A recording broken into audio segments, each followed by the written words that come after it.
zaman Sayyidina Uthman bin Affan, Nuaiman duduk di depan masjid Rasulullah SAW. Rasulullah sudah nggak ada. Nuaiman sumpek. Biasanya Rasulullah SAW dimainin sama dia. Ini duduk di masjidnya Rasulullah SAW. Nggak ada kerjaan dia. Dia ambil batu, dia lempar, ngeliatin orang yang bolak balik sana. Kalau kata orang Malaysia, pusing sana, pusing sini, ya, balik sana, balik sini. Nuaiman melihat ada orang yang buta, orang yang nggak bisa melihat, pegang tongkat. Jalan, dia pusing sana, pusing sini, balik sana, balik sini. Nuaiman, saya lagi sumpek, ini orang bikin tambah sumpek. Dipanggil sama Nuaiman, buta, kemari kamu. Ini Nuaiman nggak bisa ngelihat orang kecuali dikerjain. Itu Nuaiman, nggak bisa ngelihat orang kecuali kerjain. Tapi dia dicintai oleh Allah. Susah kan? Kalau Allah udah cinta, makanya cari cinta Allah, bukan cari surganya Allah. Cari ridha Allah, jangan cari surganya Allah. Surga itu makhluk, tapi ridhanya Allah, cintanya Allah itu yang paling mahal. Nuaiman akhirnya dipanggil buta. Buta, kamu kemari. Kenapa, kata si buta? Saya ini pusing, saya lagi sumpek, ngeliat kamu tambah sumpek, kata Nuaiman. Saya ini bukan mau bikin sumpek orang, kata si buta. Lalu apa yang kamu ingin lakukan? Saya ini dari tadi cari toilet, saya kebelet, kata si buta. Saya bersama anak saya yang biasa membawa saya, tapi anak saya sekarang sedang pergi ke pasar. Saya tidak tahu di mana dia.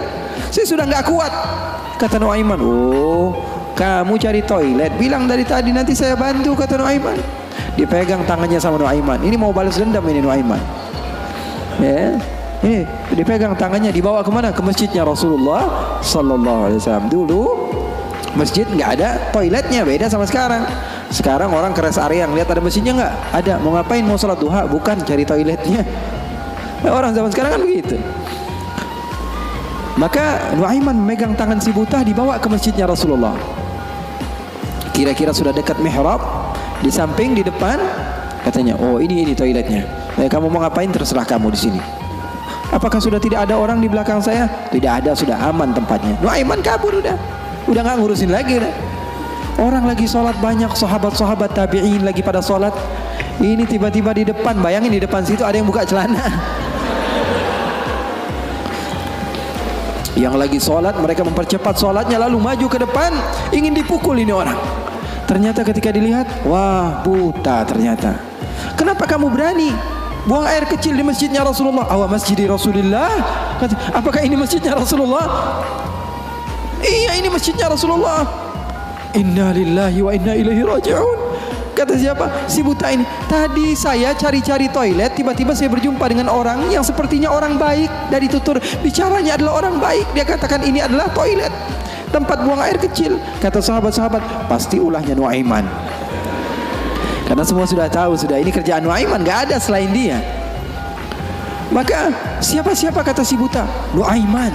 Oh, kurang ajar Nuaiman. Saya nadar, saya tidak keluar dari kota Madinah, pulang ke kampung saya sebelum saya pukul Nuaiman dengan tongkat saya. Buta ini sudah begitu marah. Akhirnya dia keluar dari masjid, dia cari-cari. Dia pusing sana, pusing sini, lari sana, lari sini. Dia cari di mana yang namanya Nuaiman. Tanya ke sana, tanya kemari. Tahu nggak Nuaiman? Oh, Nuaiman kalau dicari nggak bakalan ketemu. Ya. Tiba-tiba dia sudah capek, ini si buta. Nuaiman datang. Nuaiman tanya, nakar sautu. Dia rubah suaranya. Buta, lagi ngapain sendirian di sini? Dia bilang, saya lagi sumpek ini. Sumpek kenapa? Saya ditipu sama orang. Siapa namanya? Nuaiman. Terus kamu mau ngapain sekarang? Saya mau balas dendam. Oh, sini saya antar kamu kepada Nuaiman. Padahal yang ngomong siapa? Nuaiman. Ini bukan cerita-cerita saya yang bikin loh, bukan. Ada riwayatnya. Maka Nuaiman memegang tangan si buta, dibawa lagi kemana? Dia bohongi, dia tipu. Dia ajak keliling-keliling dulu, seakan-akan tempatnya sudah jauh. Selepas itu dia bawa ke masjidnya lagi. Dibawa lagi ke masjidnya Rasulullah SAW. Didekatkan kepada mihrab. Ketika itu Khalifatu Rasulullah Sayyiduna Uthman bin Affan, Amirul Mukminin, sedang sholat. Sayyidina Uthman, jangan kalian tanya khusyuknya di dalam salat. Bahkan beliau terbunuh ketika sedang membaca Al-Quran, zikir kepada Allah Subhanahu Wa Taala. Dibawa Nuaiman Dibawa oleh Nuaiman si buta dengan tongkatnya, disuruh pegang-pegang di mihrab. Ada orang nggak? Ada. Ah, itu tuh Nuaiman itu, dia pura-pura soleh, itu dia habis nipu kamu, dia pura-pura sholat katanya. Oh ini Nuaiman. Iya. Akhirnya Nuaiman pergi. Nuaimannya pergi. Buta ambil apa? Tongkatnya, dia pukul Sayyidina Utsman bin Affan. Sekencang-kencangnya dari belakang orang-orang, para sahabat, para tabi'in, mereka teriak, "Qutila Amirul Mukminin." Ada musuh yang mau bunuh Amirul Mukminin. Semua menyerbu, ternyata dia lagi. Baru sekitar setengah jam yang lalu dia buang air kecil di sini. Sekarang sudah pukul Sayyidina Utsman bin Affan. Akhirnya semua orang bingung. Dia bilang, "Kenapa kamu pukul Amirul Mukminin?" Katanya gemeter dia. "Saya pukul tadi barusan Amirul Mukminin. Saya ditipu sama orang. Orang bilang itu adalah Nuaiman." Katanya, kata si buta, "Demi Allah, semenjak sekarang saya tidak akan pernah percaya lagi sama manusia."